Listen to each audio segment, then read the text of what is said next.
Bom dia, boa tarde, boa noite, dependendo do horário que você estiver assistindo a esse vídeo, amigos e amigas que acompanham o Grande Prêmio. Eu sou João Pedro Nascimento, estou aqui mais uma terça-feira para apresentar mais uma edição do nosso Paddock Sprint, edição Pocket do nosso Paddock GP, para trazer para vocês tudo que há de mais quente no universo do automobilismo. A gente vai falar sobre tudo que acontece e o que já aconteceu nessa semana. Vamos começar pelo início da semana hoje, falando mais um pouquinho sobre o GP da Inglaterra de Fórmula 1, vencido por Lewis Hamilton, mas com prisma diferente, né? Olhando para o futuro, olhando para o movimento do heptacampeão mundial em direção à Ferrari, as razões para isso e tudo aquilo que a Mercedes vem fazendo também durante a temporada de 2024 da Fórmula 1. Depois disso, a gente vai passar adiante para o próximo, para esse fim de semana que vem agora, que vai marcar uma data histórica para o WEC, que volta ao Brasil pela primeira vez desde 2014, com as 6 horas de São Paulo disputadas lá em Interlagos, com transmissão ao vivo, com imagens e cobertura em loco do Grande Prêmio diretamente da pista. Então, antes da gente começar a se debruçar nos assuntos do programa de hoje, vou te convidar a curtir o nosso vídeo, se inscrever no nosso canal e deixar o seu comentário, que é muito importante para a gente espalhar esse vídeo para todos os confins do universo, né? E, enfim, semear a palavra do Grande Prêmio. Pedro Luiz Cuenca é o nosso comentarista de hoje, vai aparecer, está aqui do meu lado já. Cuenca, a Mercedes está numa crescente na Fórmula 1, acho que isso já está claro há algumas corridas. A vitória do Russell na Áustria foi muito circunstancial, muito por conta da batida do Verstappen e o Norris, mas veio. Né? Você está ali em condições de abraçar uma situação extraordinária que acontece, foi o que o Russell e a Mercedes fizeram, e é assim que a vitória veio lá no Red Bull Ring. Mas em Silverstone a situação foi diferente. Lewis Hamilton venceu pela primeira vez desde o GP da Arábia Saudita de 2021. São mais de 940 dias sem uma vitória sequer na Fórmula 1, cerca de 2 anos e meio. Então, é um período muito longo para um piloto que venceu todas as temporadas, venceu pelo menos uma vez em todas as temporadas até aquele ano de 2021. Fazendo um parêntese aqui, eu acho que a gente só vai ter uma noção real do impacto, e a gente vai trazer mais uma palhinha disso mais para frente no programa, mas eu acho que a gente só vai ter a noção do real impacto que aquela perda de título em 2021 em Abu Dhabi teve no Hamilton. Eu acho que isso ficou muito claro na reação dele depois de vencer. Com choro, todas as palavras, tudo que ele disse, depois voltou, foi lá no palco do show em Silverstone, levou até o Roscoe, o cachorro dele, levou a torcida à loucura. Então, mas enquanto a Mercedes anda à frente e agora consegue duelar com a Red Bull, acho que pela primeira vez desde 2022, tirando aquele GP de São Paulo, consegue duelar ali com a Red Bull, consegue se colocar em posição de também brigar com a McLaren. A Ferrari vai andando no caminho oposto. Desde que venceu o GP de Mônaco com Charles Leclerc, a equipe tem um pódio em 4 corridas. E justamente na Áustria, possibilitado o terceiro lugar de Carlos Sainz, possibilitado pela batida de Verstappen e Norris. Não tem nenhum outro pódio, e nessas 4 corridas, o Leclerc somou 12 pontos. Absurdos e horríveis 12 pontos. Então, vamos abrir o programa de hoje com a pergunta do nosso título, é claro. Hamilton errou em ir para a Ferrari? Boa tarde a todos, bom dia, boa noite, depende da hora que vocês estiverem assistindo. Olá, JP. É muito difícil a gente cravar que o Hamilton errou. Seria difícil cravar quando ele acertou com a Ferrari, se foi uma coisa certa ou não, porque não tinha nem começado a temporada. Agora, durante a temporada, a gente já viu a Ferrari em alta, agora está numa fase mais baixa. Então é muito difícil a gente cravar, porque a gente não sabe como vai ser essa parte final aí de campeonato. Tem ainda mais da metade de um campeonato para ser disputado. Diferentes circuitos, diferentes pistas, noções de estratégia, de evoluções de carro. E, é claro, tem todo um componente do fim da temporada, do planejamento do próximo carro que a Ferrari também já está fazendo. É muito difícil a gente cravar. Olhando por hoje, dá para a gente dizer que sim. Dá para a gente dizer que sim, até porque a Mercedes parece ter encontrado finalmente um caminho para esse carro. Mas, como a gente já viu nos últimos anos, também é muito difícil a gente dar uma certa moral para a Mercedes, que quando parece estar encontrando um caminho, ela vai lá e desanda tudo, ou se acomoda e fica naquela certeza única, e não segue, não dá prosseguimento ao desenvolvimento do carro. É muito difícil a gente cravar algo agora, olhando por um recorte muito pequeno, não só da temporada, dessas primeiras etapas, mas especificamente desse recorte dessa rodada tripla. É óbvio que foi muito complicado para o Leclerc, não só ele pontuou pouco, como ele foi, algumas vezes ele foi ali uma ausência no Q3, ele ficou fora no Canadá e agora também, né, em Silverstone. O Sainz tem sido o melhor, mesmo assim, tem sido aquele piloto protocolar, porque só essas 3, 4 equipes do grid têm feito alguma coisa decente, né? McLaren, Mercedes, Ferrari e a equipe Max Verstappen, que o outro nem conta, o outro piloto a gente esquece. Então a Ferrari está ali pontuando porque de fato tem um carro muito superior a mais da metade do grid da Fórmula 1. Mas mesmo assim é muito pouco. Dá para a gente dizer que a Ferrari hoje precisa se reinventar. Perdeu aí diretor técnico, perdeu uma noção do caminho que estava seguindo. Parecia promissor no início da temporada, mas hoje a gente já vê a Ferrari bem atrás da McLaren. Hoje McLaren e até Mercedes parecem ser as únicas capazes de incomodar o Max Verstappen nessa briga por vitórias a cada fim de semana. E a Red Bull esperava, né, voltar aos tempos de glória, aos tempos de domínio na Fórmula 1, quando retornasse aos circuitos mais tradicionais, né, principalmente ali a partir da Espanha. Não aconteceu. O Verstappen segue brigando por vitórias, segue conseguindo capitalizar nos momentos que ele tem à sua disposição. Acho que o Verstappen fez uma corridaça no GP da Inglaterra, uma corridaça mesmo, assim, uma coisa enorme, porque não tinha carro para brigar ali. Não ficou muito claro isso. A equipe, como sempre, né? Porque a Red Bull, na minha opinião, ela é o objetivo que as equipes têm que tentar alcançar em termos de operação de corrida, né? A Red Bull, mais uma vez, chega ali na reta final, coloca o pneu duro no carro do Verstappen e dá a ele condições de passar pelo Norris e até de ir encostando no Hamilton nas últimas voltas. É que o Hamilton teve uma atuação à la Hamilton de verdade, guardou, né, as primeiras voltas do Hamilton não são tão rápidas para quem está com um pneu macio novo, mas ficou muito claro no final da corrida que ele guardou um pouco de ritmo para o final, justamente porque deve ter imaginado que ia ter essa aproximação. Então, né, usou esses tempos de volta mais para o final da corrida para rechaçar essa chegada do Verstappen. Mas a Red Bull não conseguiu. O fato é que a Red Bull não conseguiu voltar a esses tempos de domínio, principalmente porque não só a McLaren melhorou desde o início do ano, a McLaren já se colocou em posição de brigar por vitórias regularmente, mas tem um piloto que se recusa a batalhar na pista. E a Mercedes agora também, surpreendentemente, na minha opinião, se coloca entre elas.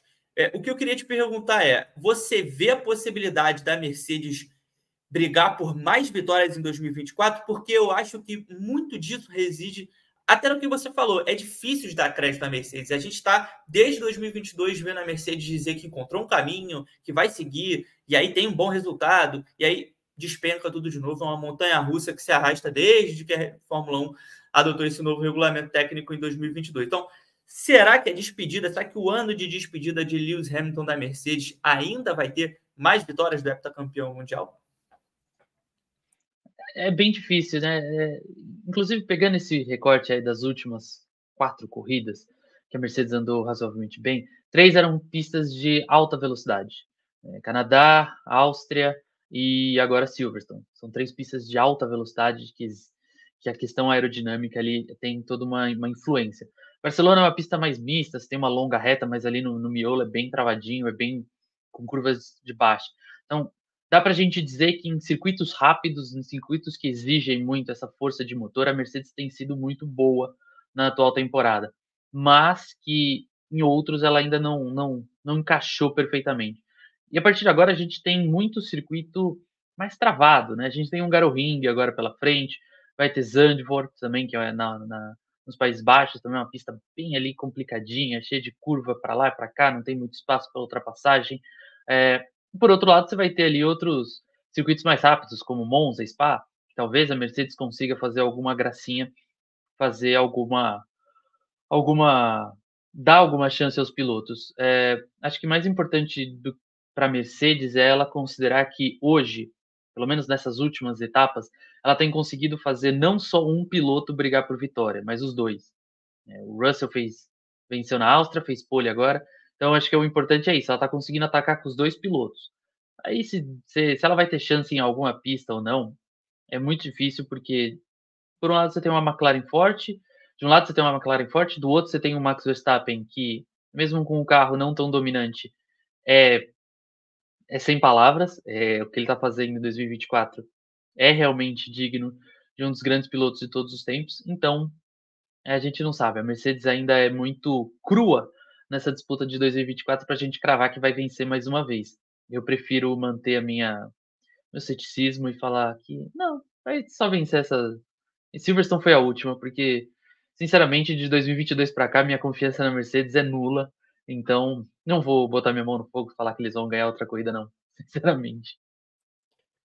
Eu tenho dito aqui nas edições do Paddock Sprint, quando a gente aborda o assunto, que muito desse objetivo da Mercedes de ir atrás do André Kimi Antonelli para substituir o Hamilton em 2025 tem a ver com o fato da equipe jogar 2025 pela janela para focar em 2026, descobrir se o André Kimi Antonelli é um piloto para estar na Fórmula 1, enfim, usar 2025 para isso, porque a equipe me parecia com os pontos entregues, né? Enfim, já pensando em 2026, em toda essa questão do surgimento de um novo motor, a Mercedes parece ser, né, o grande atrativo para todos os pilotos que buscam assentos para 2026, não digo especificamente a equipe de fábrica, né, mas os carros que andam com o motor Mercedes, que parece estar mais avançado do que as outras fabricantes da Fórmula 1. Então, eu tenho defendido aqui que a Mercedes já ia entrar em 2025, pensando em 2026, e muito dessa chegada do Antonelli, que ainda não se confirmou, mas me parece óbvio que é o objetivo principal da Mercedes, e essa chegada para mim seria feita para ser testada realmente em 2025, para ser avaliado no carro da equipe principal. Você acha que com essa subida de rendimento, agora a Mercedes se colocando em posição de brigar por vitórias e supondo, é claro, que chegue no final do ano da mesma forma, talvez almejando, né, uma subida e de fato uma briga pelo título em 2025, esses planos podem mudar? Porque aí você teria o George Russell e você teria um piloto novato na Fórmula 1 e um carro que, volto a dizer, nesse cenário que eu estou trazendo aqui, teria condições de brigar pelo título. Será que o ideal não seria ter dois pilotos em condições de vencer corridas, em condições de somar pontos constantemente, sem incógnitas na cabeça? Então, queria saber a sua opinião sobre isso. Será que o interesse no Antonelli pode dar uma esfriada, dependendo do que a equipe fizer daqui até o fim do ano? Olha, eu acho que sim, sim.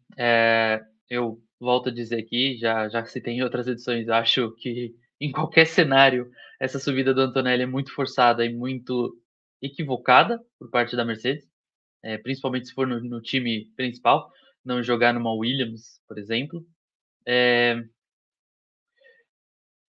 São questões assim muito complicadas. Eu vou abrir um parênteses rapidinho para citar o Hamilton, que é assim o talento geracional de anos atrás que surgiu na Fórmula 1. O Hamilton, pelo menos quando ele chega na McLaren, que é uma McLaren cheia de história, cheia de renome, ele chega como campeão da GP2. Ele chega com pompa, com moral. Por mais que a McLaren não estivesse bem, ela reage na reta final de 2006, o Raikkonen briga por alguns bons resultados, chega a brigar por pole, por vitória, mas não consegue vencer. Mas ela estava ali naquela fase crescente e entrega o carro para o Lewis Hamilton em 2007, já com chance de vitória. Mas aí ele chegava com moral, ele chegava com nome e chegava com pose de campeão, porque de fato ele era. O Antonelli ele chega com toda essa marra, com toda essa pompa, sem ter feito grandes coisas na Fórmula 2. Ah, beleza, ele ganhou essa última etapa ali a última sprint agora ali em Silverstone, mas diz muito pouco sobre o que é a temporada dele e o que a gente pode ver desse menino.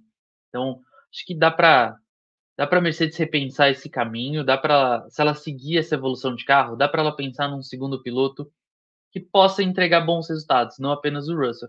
Até porque a gente tem visto do Russell uma certa inconsistência nos últimos anos. Uma hora brilha, outra hora é apagado.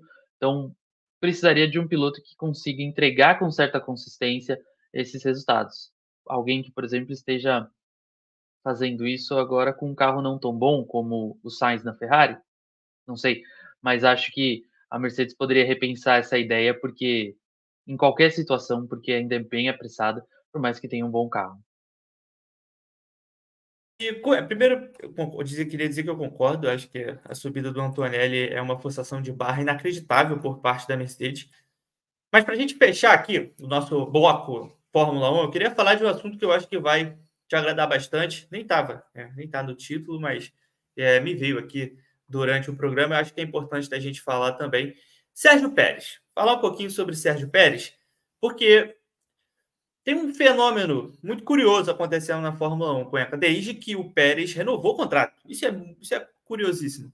Ele ganha uma extensão de 2 anos, então é até o final de 2026. Isso acho que foi o mais surpreendente da situação, porque todo mundo já esperava que essa renovação fosse acontecer. Mas os resultados do Pérez na Fórmula 1 desde então, né? E aí eu vou pegar um recorte aqui das últimas corridas, né? No GP da Inglaterra, o Pérez foi 17º. No GP da Áustria, ele foi 7º. No GP da Espanha, ele foi 8º colocado. No GP do Canadá, ele foi 18º, mas não concluiu, abandonou a corrida. Em Mônaco, também abandonou, 18º lugar. A última corrida do Pérez, aqui Imola, 8º, Miami, 4º. A última boa corrida, a última boa corrida eu acho forte demais, porque você tem uma Red Bull nas mãos. Mas a última corrida com o resultado ali, top 5, e o último pódio veio na corrida anterior, que foi o GP da China. Então, acontece para mim um fenômeno muito curioso na Fórmula 1, que é o seguinte: você assina o contrato, você assina uma renovação, você garante a sua estabilidade, e na minha humilde opinião, o Pérez não termina esse ano na Red Bull. Eu acho que não termina. Acho inclusive que as 2 próximas corridas vão ser decisivas nessa questão. Eu queria saber a sua opinião sobre isso. O que você acha? O Pérez termina 2024 na Red Bull? Porque está começando a perigar ali o Campeonato Mundial de Construtores. Já não tá, já não dá para a gente olhar, tá? Tem uma folga, principalmente porque a Ferrari caiu muito, né? Então a Ferrari, que é a segunda colocada, cai muito, a McLaren tem briga lá na frente, mas não consegue venceu uma corrida, e a Mercedes nem é considerada uma postulante real ao título mundial de construtores e só trouxe uma crescente agora, mas nem somou tantos pontos assim em Silverstone, porque abandonou com o George Russell. Então, o campeonato ainda está no controle da Red Bull, mas não dá para você olhar para aquela tabela agora e pensar, pô, o Verstappen vai garantir isso aí sozinho. Já não é assim. Queria saber a sua opinião. O Pérez, obviamente, não está agradando. A Red Bull deixa isso claro publicamente. Acho que é uma tática da equipe, inclusive, jogar pressão para o Pérez, porque talvez ele. Talvez não, acho que nos últimos anos, principalmente no ano passado, ele só respondeu assim. Então, será que o Pérez termina 2024 na Red Bull, Cueca? Ou tem sei lá, um Ian Lawson vindo por aí? Vou começar do jeito mais simples, espero que não. O meu desejo pessoal é que ele não termine a temporada 2024 na Red Bull. O Pérez, essa questão da renovação do contrato do Pérez é muito parecida com aquele jogador que vai para a seleção brasileira, é convocado para a seleção brasileira, e depois, quando volta para o time, não joga mais nada. Você já deve ter tido algum no seu time de coração, tem inúmeros exemplos no meu. Ele é aquele tipo de jogador, ele ganha o prêmio, ele ganha toda a moral por ter feito um trabalho decente, e quando ele consegue chegar a esse prêmio, ele não faz mais nada. Me surpreendeu mesmo essa renovação de 2 anos. Achei que se renovassem com o Pérez seria por 1 ano, até porque 2026 tem a entrada de um novo regulamento, então a Red Bull poderia pensar numa troca para esse novo regulamento. Mas aí a questão financeira contou muito para essa questão do Pérez, foi valiosa para a Red Bull. Mas eu Eu acho que ele balança muito e não termina 2000 eu acho que ele até termina 2024, que a Red Bull não quer mais passar aquela imagem de ser a equipe que rifa os pilotos aleatoriamente como antes. Mas acho que em 2025 não veremos Sérgio Pérez na equipe, já com certo atraso. Liam Lawson está pedindo passagem, poderia ter, pensar aí numa promoção de algum menino da Fórmula 2, como o Hadjar, por exemplo. A Red Bull vacila em insistir num piloto que não entrega nada e que coloca em risco esse Mundial de Construtores, com certeza. Que se o Pérez continuar nesse ritmo e depender só de Verstappen contra uma McLaren que pontua constantemente com seus dois pilotos, com a Mercedes que pontua constantemente com os dois pilotos, com a Ferrari que está sempre ali nas primeiras posições com os dois pilotos, realmente o Verstappen está sozinho nessa briga. E se o Verstappen, se a Red Bull conseguir levar esse Mundial de Construtores, é de se aplaudir o Verstappen e carregar no colo, porque considerar até correr com um carro ano que vem, porque se depender do Pérez, não vai sair muita coisa dali não. Já tive mais paciência com o Pérez da Red Bull, admito, mas hoje eu ando muito azedo com o mexicano, não tá entregando nada, não tá. O erro dele na classificação foi ridículo, ainda pede para ser empurrado, como se não conhecesse as regras da Fórmula 1, é inacreditável. Minha filha de 10 anos sabe mais do que ele nesse sentido. Então, lamentável, espero que Sérgio Pérez saia da Fórmula 1 logo. Eu não aguento mais. Eu não aguento mais esse cidadão com aquela cara de cachorro molhado, vacilando toda a corrida. Tá difícil para o Pérez. São resultados que não condizem, né? Não condizem com o carro que ele tem nas mãos, não condizem com o que um piloto com tanta experiência, vamos falar a verdade, né, na Fórmula 1 precisa fazer. Acho que tem vaga, acho que tem vaga numa equipe de meio de pelotão, é um piloto que acho que com menos pressão funciona melhor, mas do jeito que a coisa tá indo, né, com as vagas se fechando, aí a gente tem, né, pouca vaga disponível, acho que vai ficar difícil para o Pérez em 2025 também. Para a gente fechar nosso programa de hoje, vamos falar um pouquinho de WEC. O WEC está de volta ao Brasil. 10 anos depois, a categoria de Endurance volta a correr em Interlagos, na qual fez 3 etapas entre 2012 e 2014. Vai voltar a correr, vai ter um grid de 110 pilotos andando em Interlagos nesse próximo fim de semana. Eu e Cuenca, inclusive, estaremos lá, né? Vamos participar dessa cobertura em loco do Grande Prêmio, com grande equipe. Então, é um momento histórico para a categoria, que inclusive vai ter 2 brasileiros na pista, né? O Augusto Farfus e o Nicolas Costa. Então, Cuenca, o WEC vive uma temporada 2024 que pode ser um marco para o futuro, né? Não é uma temporada qualquer. São 19 montadoras, somando as 2 classes. É um recorde absoluto em qualquer categoria do automobilismo. Volta a disputar às 6 horas de São Paulo e na próxima etapa faz um novo retorno, dessa vez a Austin. Então, é uma temporada que é enorme para o WEC em termos de definições para o futuro, de crescimento global, e a gente já tem, inclusive, a confirmação da entrada da Aston Martin nos hipercarros no ano que vem, vai alinhar 2 carros da Aston Martin. A Isotta Fraschini está buscando também uma parceria para aumentar, né, essa frota para 2 carros. Então, o que esperar dessas 6 horas de São Paulo? O que esperar de 110 pilotos correndo em Interlagos? Cara, 110 pilotos em Interlagos, não sei nem se cabe tudo isso lá, mas vamos ver. Tô bem ansioso. Tô bem ansioso. A gente vai ver o WEC saindo do maior circuito da temporada, que é Le Mans, para o mais curto, que é Interlagos. É uma pista muito complicada para negociar ali tráfego. Você tem os hipercarros muito mais velozes que os LM GT3. Então vai ser bem interessante toda essa questão de negociar ultrapassagem, de saber o momento ideal de parar, de onde vai voltar na pista.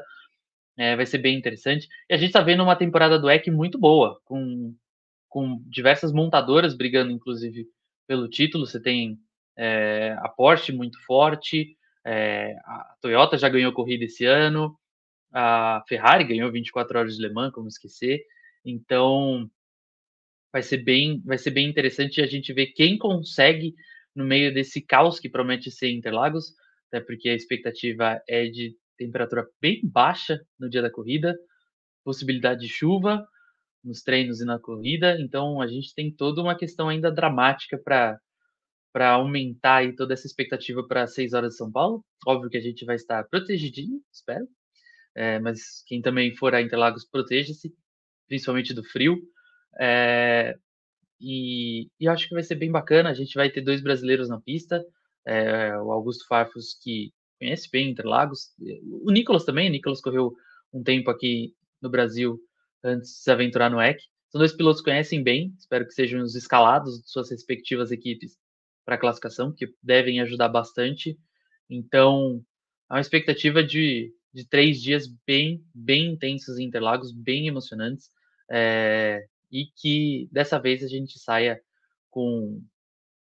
sem um grande acidente como foi da última vez, né? Para quem não se lembra, teve aquele grave acidente do Mark Webber, se eu não estiver enganado, na última vez que o EC passou aqui em Interlagos. Que dessa vez seja um fim de semana mais tranquilo, mas que seja ainda assim bem movimentado, bem emocionante. Estou bem curioso para ver quem que vai se dar bem nesse mini traçado, né? Se a gente comparar em relação a Le Mans, é um mini traçado para o EC. Augusto Farfus, que inclusive briga pelo título da classe LM GT3. Então, você acompanha todas as emoções das 6 horas de São Paulo do EC aqui no Grande Prêmio. Transmissão ao vivo, de graça, com imagens, tudo aquilo que você já está acostumado e com cobertura em loco. Diretamente lá de Interlagos estaremos eu, Cuenca, Rodrigo Berton, a Carol, que estava aqui na produção com a gente. Enfim, vamos ter uma equipe tanto lá no EC para cobrir tudo o que acontecer no retorno da categoria ao Brasil. O Paddock Sprint de hoje vai ficando por aqui. Eu vou agradecer ao Cuenca pelos comentários, a Carol e o Prado, que fizeram a produção do programa aqui com a gente, e a todos vocês que nos acompanharam até aqui. Não se esqueça, dá o like, comenta no nosso vídeo e compartilha com todos aqueles que precisam saber que o EC volta ao Brasil nesse fim de semana. Semana que vem a gente está de volta. Valeu!